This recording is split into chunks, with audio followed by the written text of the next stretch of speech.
Saya pun tidur sendiri menghadap ke kanan. Udara saya rasa menembus tenda dingin tapi lama-lama gerah, panas. Saya terbangun dan berbalik menghadap kiri. Dan saya lihat sesosok yang melotot dengan mata hitamnya. Sosok dengan wajah melepuh hitam membusuk. Sosok dengan kain putih kotor bercampur tanah. Tepat di depan muka dan memandang saya. Ingin rasanya berteriak tolong, tapi mulut seperti terkunci. Badan lemas tak berdaya, tak bisa apa-apa, tak bisa digerakkan. Sosok itu masih menatap saya dengan wajah buruknya. Wajah dengan kucir di kepalanya.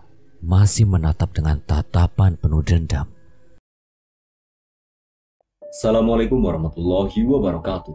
Kembali lagi di channel Portal Dimensi dan tentunya masih bersama saya Kang Slamet di sini. Kali ini Kang Slamet akan membawakan sebuah kisah mistis pendakian yang berjudul Malam Satu Suro di Merbabu. Cerita ini ditulis di Twitter oleh @balakarsa. Kalian bisa langsung kepoin dan follow saja Twitternya. Sebelum kita masuk ke ceritanya, buat kalian yang belum subscribe channel ini, tekan tombol subscribe-nya terlebih dahulu. Dan tekan tombol notifikasinya agar kalian tidak ketinggalan cerita terbaru dari Portal Dimensi. Gak usah berlama-lama lagi, langsung saja kita masuk ceritanya.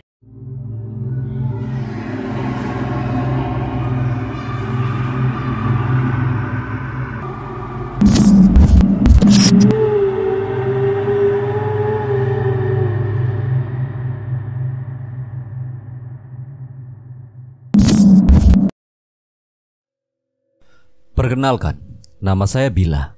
Ini adalah pengalaman saya di Merbabu. Tepatnya di bulan 8 sebelum acara pendakian, saya diajak ke Merbabu. Ada tantangan tersendiri nanjak atau naik gunung di malam satu suro yang tepat di bulan 9. Saya sedikit ragu sebenarnya, karena saya cukup peka dengan hal-hal berbau mistis. Sebelum acara pendakian, jauh hari kami sudah ramai membincangkan acara ini di grup pendakian kami.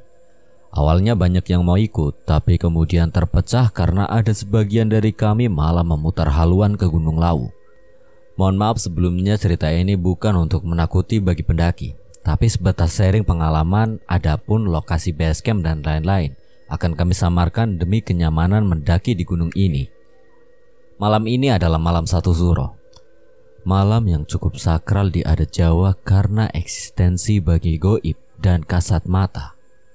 Saya mendaki bersama 3 rekan saya, yaitu Ricky, Lukman, dan Agus. Kami berkumpul di daerah K sesuai mepo yang sudah direncanakan. Dari daerah K kami naik motor menuju BC yang berada di lereng Merbabu. Perjalanan begitu menyenangkan, senang, riang, gembira. Padahal waktu itu hampir bersamaan dengan fenomena Super Blue Blood Moon. Kalau tidak salah, menuju ke arah lereng gunung tersebut kami berhadapan dengan tikungan tajam, turunan dan jalan menukik yang sangat ekstrim. Karena sebagian tidak ada pembatas jalan, langsung berhadapan dengan jurang. "Bulannya gede banget ya, Bil?" ucap Ricky kepada aku. "Iya bang, gede, bagus." Bulan sangat mencolok rula besarnya, ditambah udara dingin pegunungan, sungguh komposisi yang menegangkan sebenarnya. "Bang, tolong jalan lebih cepat," ucapku sambil menyuruh. "Ada apa toh, Bil? Pokoknya lebih cepat." Ricky pun menuruti ucapanku diiringi di belakang oleh Agus dan Lukman. Ricky masih bingung dengan permintaan saya, tapi Ricky paham jika saya bertingkah aneh pasti ada sesuatu yang saya lihat. Ya, saya melihatnya. Sesosok perempuan berjubah putih dan berambut panjang di pinggir jalan. Perempuan itu melambaikan tangan. Bahkan melihatnya dari jauh saya pun tak ingin. Maka saya menutup muka. Lambaian tangan begitu lemah gemulai, serasa ingin meminta tumpangan kepada kami. Lupakan. Kami pun hampir sampai di dekat base camp. Tapi jalan masih 3 km lagi. Jalan dengan tanjakan super ekstrim harus kami hadapi. Di sana hanya terbentang terasering kebun di lereng gunung.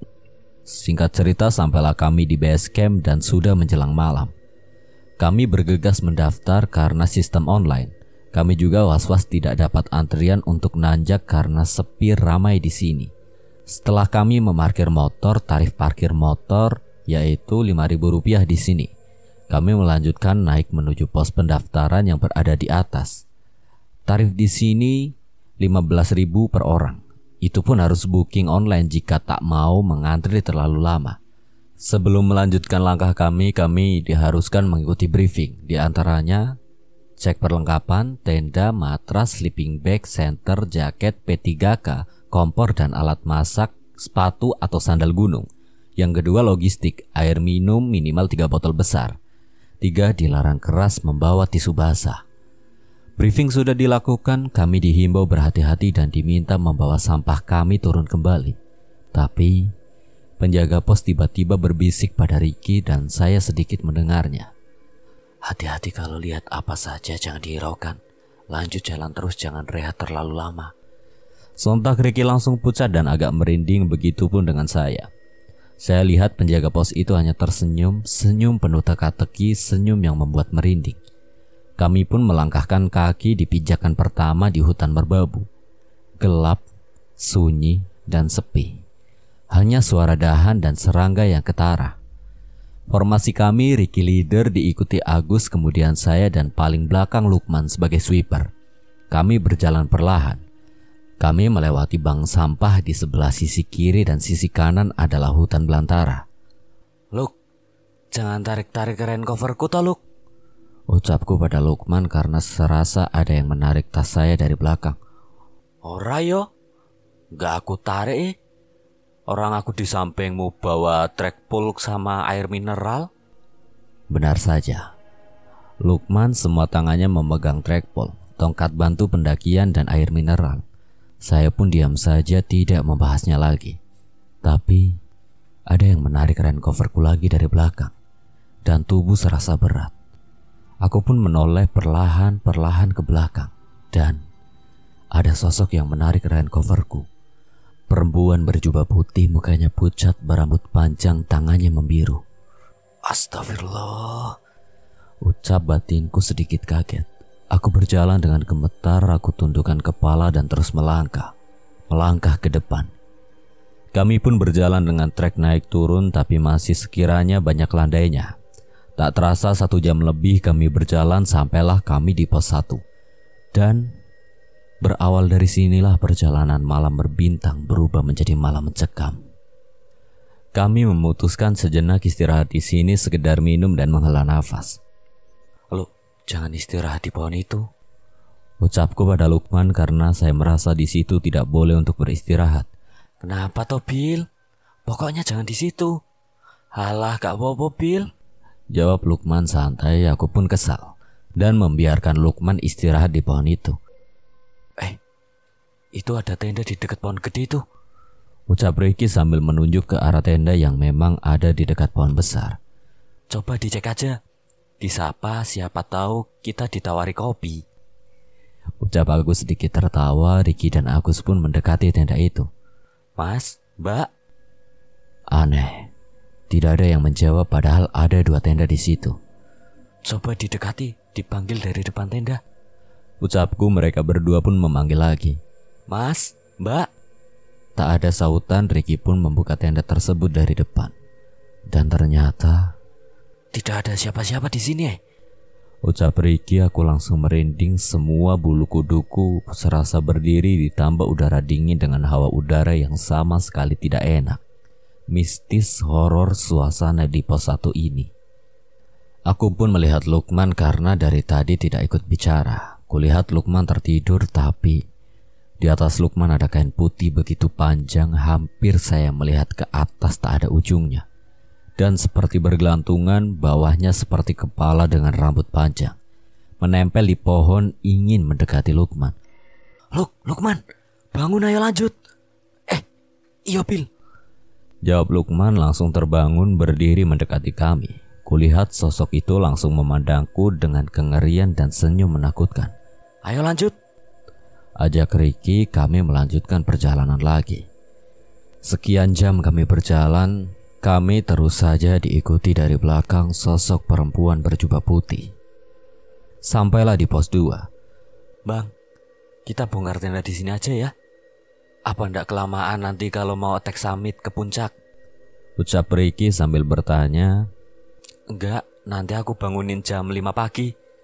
Ya udah. Kami pun mendirikan tenda di pos 2, dekat pohon rimbun dan ilalang di sisi belakang. Kami mendirikan tenda dengan posisi berhadap-hadapan. Sialnya saya harus di tenda sendiri karena saya cewek sendiri dan yang lain tidak enak jika tenda dengan cewek. Bang, aku masak sendiri, aku takut. Gak apa-apa, Bil. Masa aku nemeninnya ndak bisa? Jawab Ricky. Dan yang lain pun juga berkata sama dengan Ricky, merasa tidak enak jika tenda berdua dengan cewek. Kemudian kami tidur di tenda masing-masing, mereka di tenda bertiga dan saya sendiri. Udara kian menusuk, mungkin saya rasa udara sudah mendekati minus derajat. Karena ingus tak antinya keluar dari hidung, dan embun pun sudah menjadi es. Saya putuskan untuk tidur. Saya pun tidur sendiri menghadap ke kanan. Udara saya rasa menembus tenda, dingin tapi lama-lama gerah, panas. Saya terbangun dan berbalik menghadap kiri. Dan saya lihat sesosok yang melotot dengan mata hitamnya. Sosok dengan wajah melepuh hitam membusuk. Sosok dengan kain putih kotor bercampur tanah. Tepat di depan muka dan memandang saya. Ingin rasanya berteriak tolong, tapi mulut seperti terkunci. Badan lemas tak berdaya, tak bisa apa-apa, tak bisa digerakkan.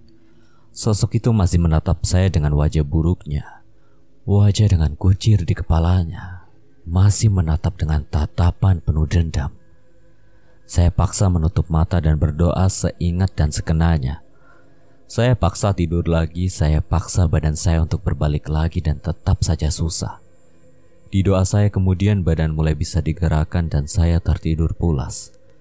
Pagi pun datang, suara riuh tetangga tenda mulai berkicau ingin berburu sunrise. Para pejuang senja mulai berbondong-bondong melantunkan jejak kaki dan debu bertebangan. Sesak, perih dan kotor, itu sebuah bonus. Saya masih teringat kejadian tadi malam, apakah sosok itu masih di belakang. Perlahan-perlahan dan perlahan saya coba membalikkan badan dan alhamdulillah sosok itu sudah tidak ada. Saya merasa lega. Saya kemudian meraih resleting pintu tenda. Baru juga separuh pintu terbuka. Di depan tenda teman saya sudah ada perempuan berjubah putih duduk tersipu malu. Hanya diam seperti merenung. Kututup lagi tenda dengan perlahan. Saya sedikit mundur. Tapi ada yang mengganjal tubuh saya. Saya menengok ke belakang dan dia adalah perempuan tadi. "Ah, Bang Ricky!" teriakku sampai Ricky, Lukman dan Agus masuk secara paksa di tendaku. Aku menutup muka, aku takut dan syok. "Bil, kenapa? Itu di depan tendaku. Nggak ada apa-apa, Bil." "Yaudah ya masak. Habis ini naik lagi," ajak Agus.